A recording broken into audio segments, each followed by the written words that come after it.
All right, Brad, today we're talking about the tools in our Bob and Brad's Yes. toolbox All and right. what they Yeah. are and how they can help you. Bob and Brad, the two most famous physical therapists on the internet.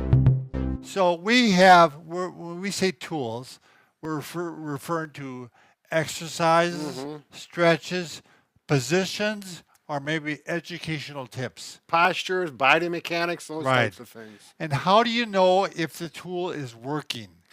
Good question, Bob. And I think we got a pretty simple answer. Right. Well, one thing is, if like let's say your back pain is going all the way down your leg, So it's probably sciatica. if you do the tool and the leg pain actually starts to retreat, Yep.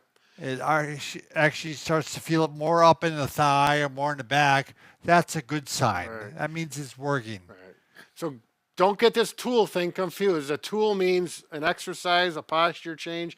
Could be anything that we talk about doing. So I just don't want that to be a weird term for you. So if you use a tool and the back starts to feel pain when you're doing it, stop. Right. We don't want you no pain, no gain type of scenario. Yes. Yes. So you might feel a slight bit of discomfort, but it shouldn't be pain. Right. And then even better yet, after you get done with it, then you feel improvement. Right. That's sometimes Exactly. things get better after you do the exercise or change. Another scenario in which you want to use the tools is, for example, if it feels okay while you're doing the exercise, Yep. but right after it feels worse. Yeah. That's another bad sign.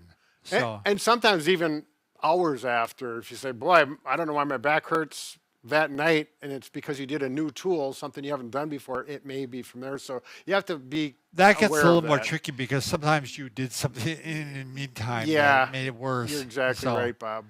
so if you try a tool and it feels better while you're doing it, and if it remains better, it feels better after you're doing it. Yep. There's a great tool to use. Then you're going to keep that out and you're going to do it probably on a daily basis and sometimes several times a day. Also, if it only feels better after performing the exercise, you still can continue with it. I Yep. mean, if there's a little bit of discomfort when you're doing it, so that's kind of the four scenarios, Brad. Right. Basically, it's got to get better. Right. And I can't, and you, I think we both agree, you can't emphasize enough. If the pain or the numbness tingling gets better and starts to get out of the leg and up towards the butt or the back, that's a really big positive sign. Yeah, and it could be just tingling, Yep. Exactly. some type of feeling. Yep. So, all right, let's say we can fix about anything, Brad. Except for, A broken heart. there you go. What, I'm making a heart. Oh, yeah, I know that trick. Whatever.